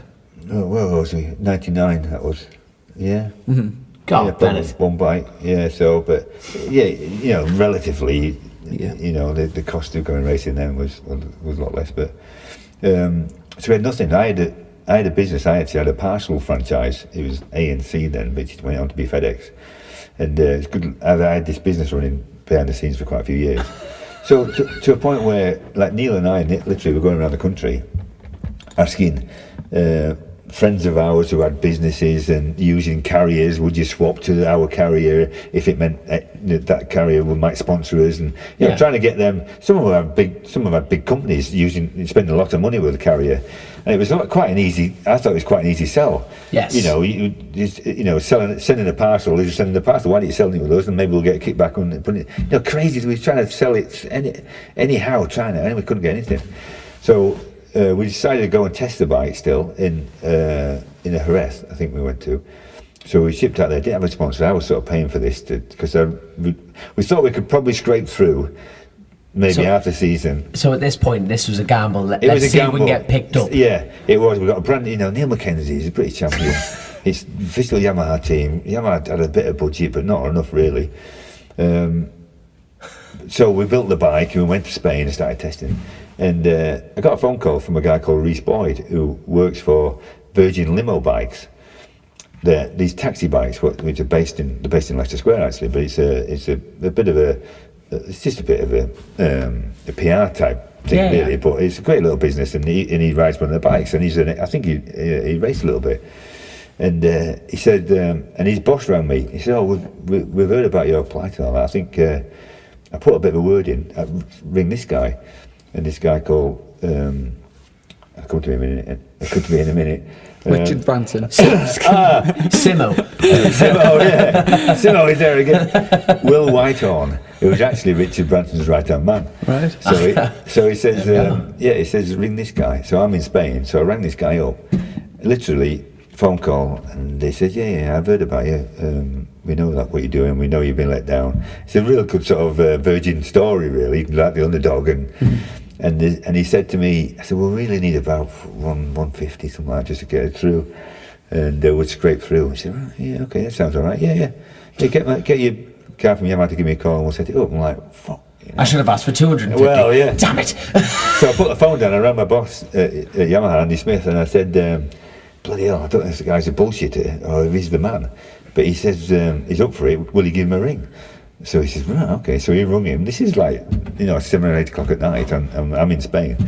And so he rings him back in 10 minutes. He says, he's either a bullshitter or he's the man. And he was the man. So that was the story of the Virgin contact. So it was fantastic. Virgin Limo Bikes. We run Neil that year just on the R7, which wasn't competitive in the end. And then, but what come from that was, the relationship with Virgin was fantastic. I got to meet all the guys there, and they were a really young group of guys and girls, and I knew just meeting them that if I ever got them to an event, they would love it. They would you know what it's like if you got people that like-minded people who are really PR driven and they're young and they're vibrant, and if they get to see the BSB paddock with 30,000 people there. The passion. Hook, line and sinker. Oh, and I got them there. Speed, the smell. Everything. I got them there and they flipping just fell in love with it. Honestly, it was brilliant. And then the launch of Virgin Mobile was the end of 99. The end of 99. So they planned to scrape through 99 with just Virgin and then launch Virgin Mobile with us. And they used us and the BSB and my team as a real big platform for them. It was a big part of their budget.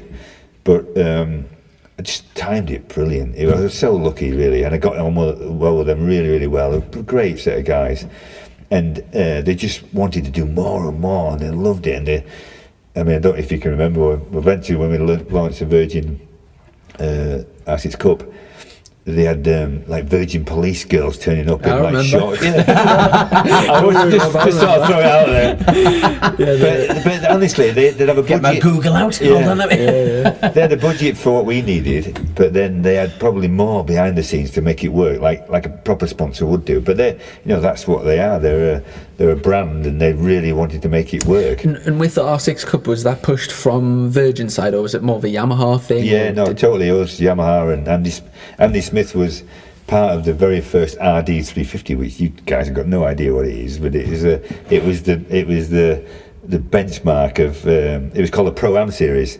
So the pros, which I was like a pro then, because I was actually riding a superbike type thing, and the AMs, people like Neil Mackenzie were just coming through, so they just pick a key out the hat. And off he went. On these RD 350s. It's mental. Well, the Pro-Am, they had a bit of a Pro-Am thing a couple of years ago at BSB. That's right, yeah. Neil was, all them old boys. Yeah. So some of the guys come from Neil Mackenzie, Alan Carter, some of them guys come through that, and I was like a pro, as in like a big fuck off target.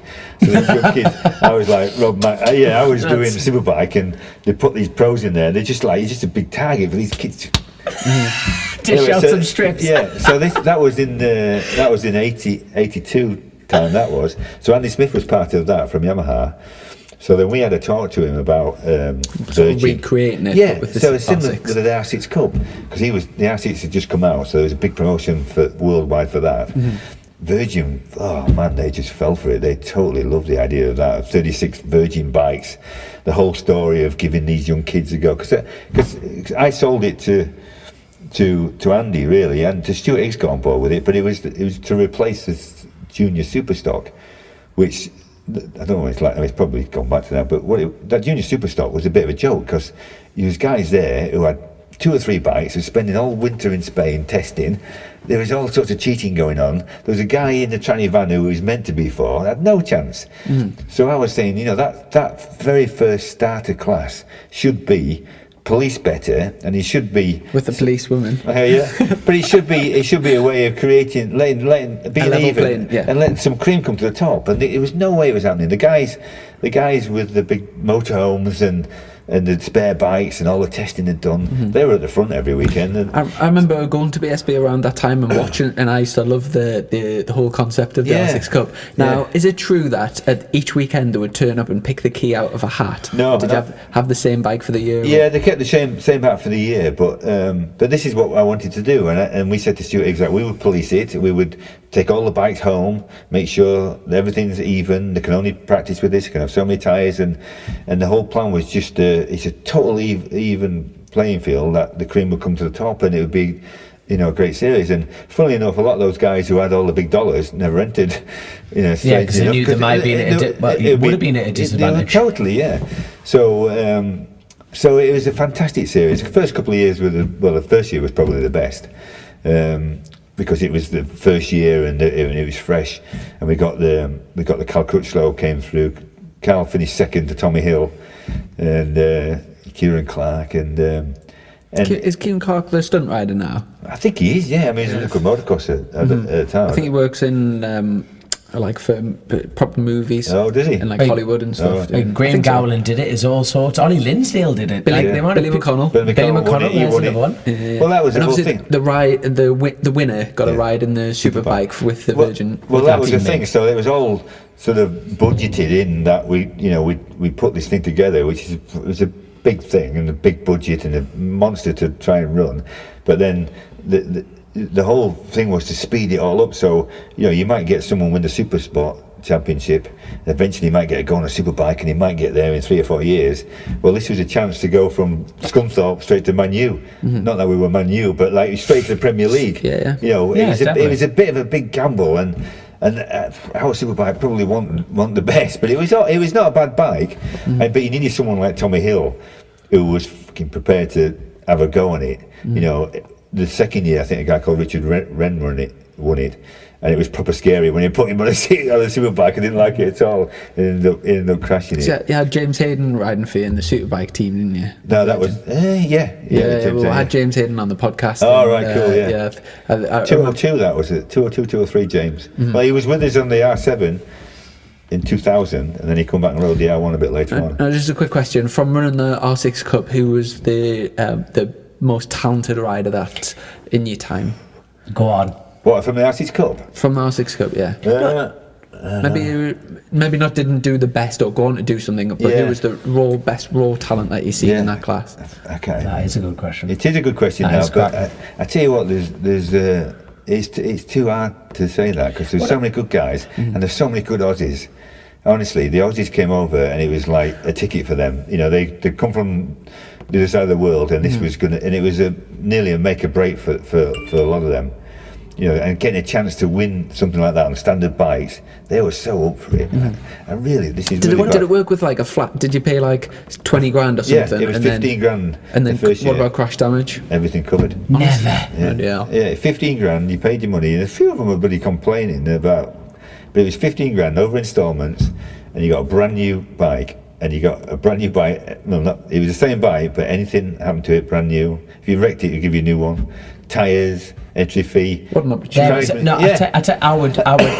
I would prize crawl money at the wall for an opportunity. Well, the winner got the contract and the contract for the main team, and I can't remember if he got a prize money. The second guy got a new R6, and then there was prizes all the way through the year, and it was serious. I organised, and we organised everything. We managed, and it was such a it was quite an easy sell. Virgin for a start. You could sort of attach people to that name.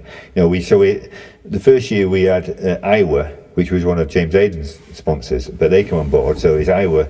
Second year was Samsung, because Samsung wanted to do work with Virgin, and they're overlapping like that, and the way we're putting people together, it was such a fantastic brand to have people that wanted to be. Did you all run out the same tent?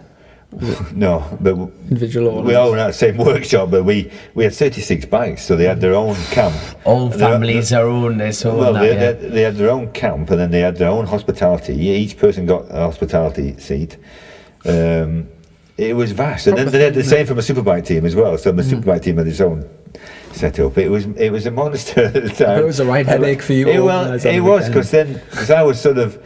I still had to be the front man. Virgin needed me to be the front man for it, so I still did all the briefings with everybody and did track walks with kids, and Neil Mackenzie helped me with that, and I totally loved it though. I loved a lot of them. A lot of them really wanted to learn. A lot of them were arsey. I bet the disadvantage of your size in GPs, I bet it turned into a bit of an advantage. When the kids and the mums and dads. Well, did you have any problems with racing dads, by the way? Oh, motocross dads, we call them. Motocross dads, yeah. Well, a lot of them come from motocross as well. Yeah, of course. It wasn't too bad. Stuart Higgs ran it all, so I didn't have to get too involved with anything like track or anything. That Stuart sorted it. I had to come in sometimes and give him my sort of point. But all in all, it was good, and it was always gonna wear out because you couldn't find 36 rides every year, and the plan was not. If it took you more than 2 or 3 years to get a result in one, that was not what it was about. It was meant to be, you land and poof, and Billy McConnell came over. He finished second. Billy beat Brendan Rodgers. Was an Aussie guy, and he was proper super talented. He went on to ride for Ducati in the Superstock Series, World Superstock Series. He got a contract to go in for the factory team, but he got injured in the end. But great talent. But that first year with Cal and Tommy was flipping hard nose, and they were a bit more experienced than British tracks. They're still young kids. It was Tommy's last roll of the dice for sure. He was totally skinned. And had scraped enough budget to get a go, and it was like make or break. If he didn't make it, that was him gone. Yes, for sure. And he won the championship, got with us, had a few years with us, was brilliant, and then got away to Suzuki, and then Swan Yamaha and won the championship. So, but that was make or break for him. It must have been fantastic in years to come to be like, that's probably the most famous ending of a BSB championship with him and Hopper, and seeing him win the championship. But knowing that kind of it's kind of your legacy that had a huge impact on in a funny sort of way. Without you, he might not have been there. So. I think someone like Tommy, then I think it was his last roll of the dice. I think Crutchlow would have got there eventually. I think he went on and got a decent deal with a Honda Super Sport team, and he got away. But I don't know what would happen for Tommy. Tommy might have got that sort of route as well. But he was on his mum and dad had put a lot into it, and it was pretty much end of his rope. But like you say, that legacy left, because obviously Chrissy went down the Triumph Triple Challenge route, that sort of thing, and that's what's built your career up to that now, and winning championships. What makes you, I think they're fantastic. I think they are awesome. Yeah, well, there's a lot of people in the paddock didn't at the time, because obviously there was teams there, already established teams we were going to replace. And there's I definitely think for starter classes, like entry level classes, there's nothing better. Well, this was the entry level class, and honestly, some of those teams were massive budgets. Engines, tweet and flipping, and like you say, testing spare bikes, and it's like that's not what it's meant to be like. That level is meant to be just get going, everybody out of a tranny van and just go and see who comes to the top, and that's what we wanted to do, So you decided, you stepped back from the R6 Cup. What was after? Well, we did an R1 Cup for a couple of years. Yes. Because we just and that didn't really go down that great in the paddock, because it was the Superstock class. Again, there's a lot of cheating going on that. Yes. So we're sort of replacing that. But that was another fantastic. Still got a great sponsor, a guy called Joe Henderson, who's a really good friend of mine, local guy, insurance guy, and he's big into his motorsports, and he frontline sponsored it. Really good package. So that was a really, again, one mate series, R1s, we supply R1s, and good prize money, really good prize money, and at the end of the year, I think you won a new bike, but it was like $2,000 a race and things like that. It was really good. I packaged it all up with a sponsorship deal, and it didn't really get. It needed the number. All these things need the numbers to make it work. Do you know what I mean? Yes, I needed at least 30 bikes for the R6 Cup to stack up, and I probably needed another 25, 30 R1s for it to stack up, and I didn't get enough entry for that. So that was always a bit ass nipping all the time, and there was a lot of crashing going on that. And John Kirkham turned up and won every bloody race nearly. So that moved up to 1,000cc doing the similar stuff. It wasn't a youngster thing. It was just like a fun race type thing, a level fun race. It was good because it was totally level. John Kirkham come on, loved the bike, and just dominated. Everybody thought he had a trick bike, and it was one of them jobs, you know. He rode it harder. Ducati Cup now, isn't it? Yeah, it's sort of similar thing. Yeah, and then do you know, after the whole Virgin thing, did it go from there to the Motorpoint Yamaha? Yeah. And because when I first joined the BSB paddock, that was back in 2011, and I guess that coincided with around the time where you left the paddock. But I do remember the Motorpoint Yamaha. I remember Loris Bars and Alex Lowe's riding it. Yeah. And did that go on for a few years? Yeah, well, that was another great guy there, from Motorpoint, and really good. Motorsport guy is really into his motorsport guy, a guy called Gary Warren, who's passed away now, but lovely guy, and he loved his racing and managed to sort of get a deal with him. Jamie Dobb, an ex-motocross world champion, was the guy who brokered that deal. But that was it was a time when the recession had hit and the sponsorship was dirty word, trying to get money in. Couldn't get enough money for the title sponsorship like most of these teams now, and you had to peg it all together. So I might have Motorpoint with a title sold at not enough money, so I'd go and have to find maybe 10 or more different level sponsors to make it all work, and when they all come in, happy days. Well, it all looks okay, but if you start dropping out because really they couldn't do it in the first place, so there's just, you know, we've all seen that. I had to end up footing the bill because like Motorpoint were brilliant, and they're honouring their deal, and the whole thing had to work.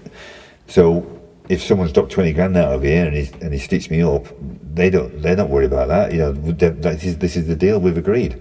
So I was winging it a little bit that with all these other sponsors who were supposedly agreed to things, and riders bringing money along. That was the time when the second rider needed to bring a budget, and it was the way it was going. And that was the turn of the tide in that situation. It was, it was inevitable that it was going to follow the car route, and most car drivers bring budget with them, big budget, and it was inevitable it's going to go that way. Was that happening in cars years before? Before bikes, yeah. Right. But people would, bring sponsors, so it's not like you're paying for it, but you determine how you want it. But if you bring a sponsor, a lot of people bring a sponsor and they would earn from that sponsor as well as contribute to the team. So that's the way it was working. So he was ending relying a lot on the second guy to fill the holes, and then a lot of times the second guy probably maybe ain't fast enough, and the sponsors think happy. Well, that bike's shite. Well, actually, your guy's not really fast enough. The number one guy's doing all right, Was that part of the reason why that you stepped away from the sport, because of the sort of direction that it was going in that respect? Yeah, I think, it's a lot of factors really. I was stuck in it, and I should have got out a couple of years earlier, really. I would have saved myself a lot of money. But I had guys working with me for years. I didn't want to put them on out of work. And I was really passionate about it still. Although I was weaning it up. I've been doing it all my life. I was about to say, since going to the Isle of Man with your dad, you can't just switch that off, can you? Yeah, and I got other businesses going, so I had things to do. But it was my passion, and it's a bit annoying still, and a bit sad that the paddock is still built up with people like I was, totally passionate and somehow making it work. And I think the organisers and the promoters rely on people like that and like you who'll love racing, and you'll turn up somehow and you'll fund it somehow, and that's the way I was. And my new wife slapped me around the face and said, "What are you doing? Why are you doing it? Your friend is costing you loads of money. You're going racing, you're not enjoying it. People you're stressed out. You're coming home like a bear. It takes you a week to get over it. And I'm like, what are you doing?" So it was a big wake-up call, and then and that was it really. And ironically, I pulled the pin when I could have kept it going. I still had Motorpoint as a title sponsor, and I still was scraping through. And all the guys got great jobs within a fortnight. So I wish I'd let them go 2 or 3 years earlier. Yeah. But they're all great guys. But you didn't know that. No. You were looking after them. Yeah, they're all really good guys and well respected in the paddock, and they got great jobs straight away. Yes. So and that was that. I sort of slept easy with that. Do you know what I mean? It was like as you would, wouldn't you? Well, I probably kept it going a year longer because of that. Because I didn't want to let them go.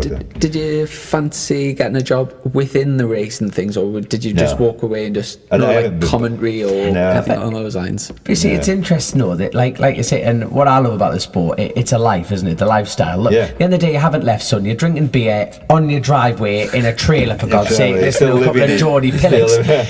But you see what I mean? It does never leave you. But I haven't been back. I've never been back. Do you keep in contact with the race and like watching it? Yeah, I love watching it from the settee now, and I keep in touch with Neil and stuff like that. And but I've only ever been back to drop Neil's caravan for Cadwell. There we are. I've never been to an event. I've never been. And do you follow BSB World Superbikes MotoGP? All of it. Love it. You know who he's turned into, don't you?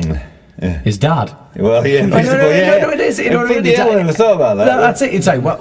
No, if I'm not having fun, then I don't want fun. It's funny that because I think if I took my boy, he would get into it. And I don't really want him to get into it. So you're driving by the circuit going, we'll have to play tennis. But honestly, for forever, I mean, and it's still not that long relative to some of the guys who are still in there, but the pressure of putting it all together and then leaving home on a Wednesday night, Thursday morning, coming back on Monday, oh man, I've got such a lovely life now. I switched off, and I'm so lucky. I've got a lovely wife and 2 young kids, and I've got other things going on now. And honestly, I can't describe what my life is like now. It's just, I mean, lucky enough that the business bits have worked okay, and bits and bobs, and I'm quite chilled out.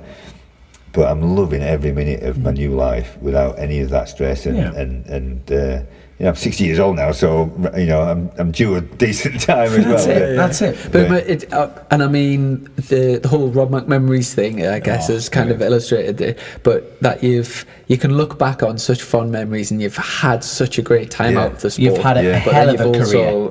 Like sort of came out at the right time and moved on other, in things in life that you can enjoy. But I think and the memories are there, and it's not memories of like fantastic results, because I didn't really have a lot, and especially at the time of the GPs, 4th place was the best I ever did. But my memories are there, and 4th place that virtually nobody in the world gets to achieve. That's what I mean. Yeah. It's all relative. Well, I guess so. And when you see that, like say that Twitter stuff, you realise maybe that actually, to other people, it's a big thing, isn't it? And you get the passion coming back. They've gone on that journey with you, and the journey that you've done is absolutely phenomenal. Yeah, and I've enjoyed that bit of telling all that. But like some of my memories are fantastic, and I don't have any bitter ones. Really. Good. Yeah, because that was going to be one of the one of my questions, like any regrets. But no, you've been there, you've done it, it's fantastic. I think, and at the time, I didn't really think I should be there. So it's one of them. I think if it was a bit more ruthless and if I was a bit quicker and, like I say, maybe a bit lighter, and like Foggy was, he was a winner and he's world champion. He was an animal, and I was never like that. I was a bit in awe of most of the guys I was around, especially the GPs. So, do I really want to stick it under Eddie Lawson and flipping knock him wide? No, really. He's a legend. So. I just, it was one of them where I've said it before that, especially that the sort of 86, 87, 88 years when I was there with Marlboro Yamaha and then Pepsi Suzuki, I was living the time. Like now when I'm retired, I look back, oh, that was amazing. Actually, it was amazing when I was there, and I knew it was. So when I was out there and I was following Kevin Swans and Eddie Lawson, it was like, fucking hell, this is amazing. And I was sort of living the future, if you know. I was thinking, in 20 years' time, I look back at this. I'm going to be laughing at this. I'm looking back at this, thinking, what amazing time. Actually, no, I'm here now, and I'm loving every minute of it. You know, Good. So it's not often you get to have that feeling at the time. I don't think. Yeah, no, I totally agree with you. Totally agree with you. Well, I tell you what, before we wrap things up, we'll go for a few quick fire questions. So get thinking of some. I'll start you off with who's the best rider that you've had. Enjoyed as a team manager when you've had a rider. Who's the rider that you've had most fun with, and who's the one that you really wish you hadn't signed? God, it doesn't matter now, does it? I know, retired. No, go for it. That's. I mean, James Whittam was probably the best fun, and well, that year Whittam and Mackenzie, my two besties. Yeah. So those two, that was brilliant fun. Who I wish I'd never signed. Loris Baz was French. Well, he was French, but to be fair, he really lifted us up. He worked for you when he was like 16 or something. He lifted us up. I mean, he was super fast, real natural guy. But honestly, the amount of work I put into that deal and his sponsor making it work was flying to Geneva, flying there to meet this sponsor, and the sponsor never put a fucking penny in. You know, and I carried him through nearly all the year, and no one really knew behind the scenes what was going on there. And you know, I had to put up with him, you know, deal with him when things were hard, whatever. And there was never putting any money in, to a point where he'd left, and the motorhome guy who was hiring motorhomes off was chasing me for $5,000 and things like that. You know, it's like, so that. I don't really hold it. That was the biggest headache. I didn't really hold it against Laurie because I really quite liked the guy, but that's why I'm such a soft touch. You know, I'm so passionate about the racing, and I find someone like that. You don't want to upset anyone. I don't, not so much upset, but I really want to do well for us, and I want to give him the best I can for him, because, you know, you see these guys and they've got super talent, but behind the scenes, it had to stack up somehow, and you know, he had this big sponsor and just never turned up, you know. So then with the motorpoint thing again, we're getting some results and we're getting there, and you know, no one's paying for it. It's like, fucking hell, you know. So that was hard work, but I don't think that was good answers anyway. No, very good answers, very good. So out on track throughout all your career, out of all the meetings, all the disciplines, who was the biggest? Rolling up on the grid and you thought, just fuck off, will you? That one rider that you thought, just why are you here? That one idiot, that one got under your skin, son, and you just went, just go home. Who was that one rider? We've all got them. Really? Who's yours? Who's yours? Yeah. You. Yeah. I don't know. Well, it's got to. It's difficult, that, because I don't know. I really looked when I was at GPs. You say. I'm talking even club days. That's what I mean. You had your arch nemesis, that one person that you just thought, just. Well, it's really funny. You just stand over there, son. Like your most fierce rival. Yeah, well, I think it's funny that, because right back to the club days, and I can remember it as clear as day. I used to go to Cadwell, my local track, and you turn up there and you go to scrutineering and you look around and see who was there. And there's a couple of guys. There's one guy called Pete Wild from Sheffield, who was like unreal. Aptly named. Yeah, but he was just unbeatable. He's a little tiny little guy on the 350, so fast. And so you hang around scrutineering's getting nearly closed. You think, fucking hell, he's not here this weekend. That's what I mean. Those moments. He's not here. We're a chance. And then he's going to be watching this on YouTube. Like, yes, I knew I was close. I knew. And just before scrutineering closed, he'd fucking wheel up. He'd go, Jesus, and you'd never see him again. Hello, Rob. You all right, son? Yeah, I'm fine, mate. I'm fine. Go away. Yeah, he'd just win every race, but I never really had. I don't know. When I came back and raced with Foggy for a year, he was fierce. He was fierce, but I was he was going that way, and the Honda went brilliant, and I was on my Yam, which I loved, and so it's a bit wasn't totally fair, but he wasn't happy if you managed to get one over him, you know. But yeah, I don't know. I never really, like I said, the GPs, it was like, fucking, I'm not really expected to be Eddie Lawson, you know. I think all through my career, Gardner was my nemesis. Right. So, you know, because I was crazy for training. I mean, I was a big guy, so I had to run my heart out all the time. So Gardner was always my target. You know, he came up from Aussie on a Marowaki Kawasaki sit-one big thing. It was a bloody missile, and he just got on with it, and he got the circus, and he was a legend as soon as he turned up. And I was on my 750 TZ, and I was battling with him a little bit. So we sort of came up together, and he went the Honda route, and I went Suzuki. And I got to get to the GPs before him, and he fucking hated that.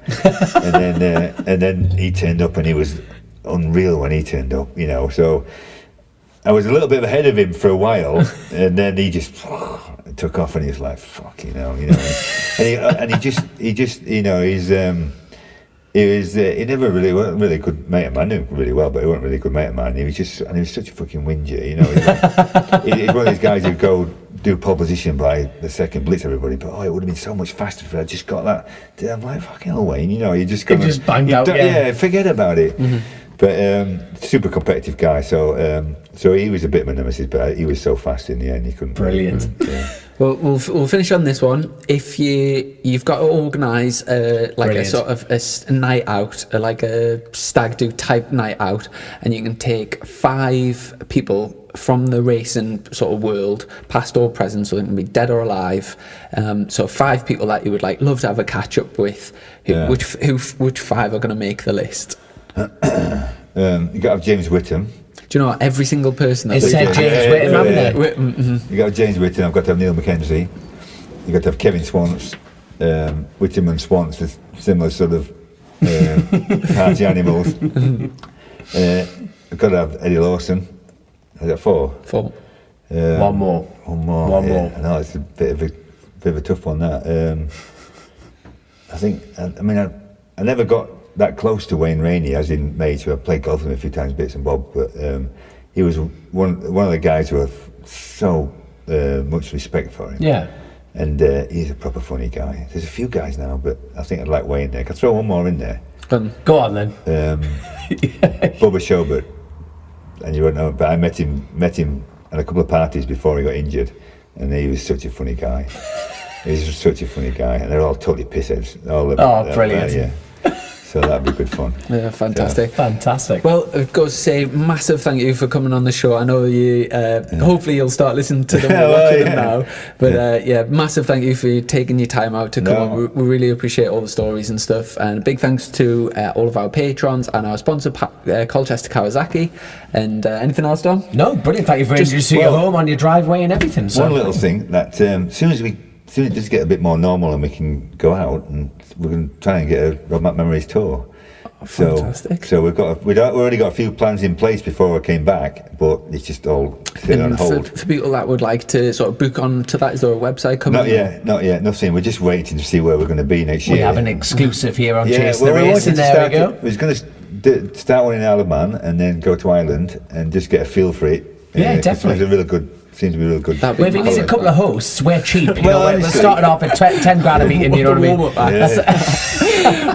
Well, what I hope that is, as we go around, a lot of the guys who've chipped in, when we get to their area, will come and have the crack. Definitely, man. Definitely. So if we can get that happening. Screw it. I know you said about your son, you want to keep him on the tennis suit, but if he ever fancies a bash on the bikes, he can come out motocrossing with me, or if he wants to do a little road race, and I'm sure Dom would have him out on it. What's that bike you've got? Got a little Varley thing I got from Peter Hickman. That thing. It's a right cracker. But no, keep him on the tennis. You'll learn a lot more than any of us motorcycle races. We trialled together. When I was keen on getting him on the bikes, we started trialling together. So he's gone up the trials to an 80. He had an 80 Beetle. We used to ride together. Yeah.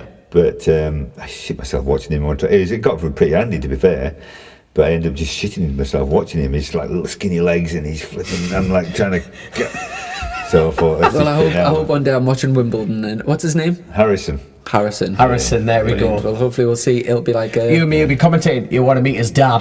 He's got some crack. It'll be like the new Andy Murray, but with a personality. Maybe. Thanks very much, Rob. Thank you so much. Cheers. Click, buy, deliver with the 2-time Motorcycle News Dealer of the Year, Colchester Kawasaki, proud sponsors of Chasin, the Racin.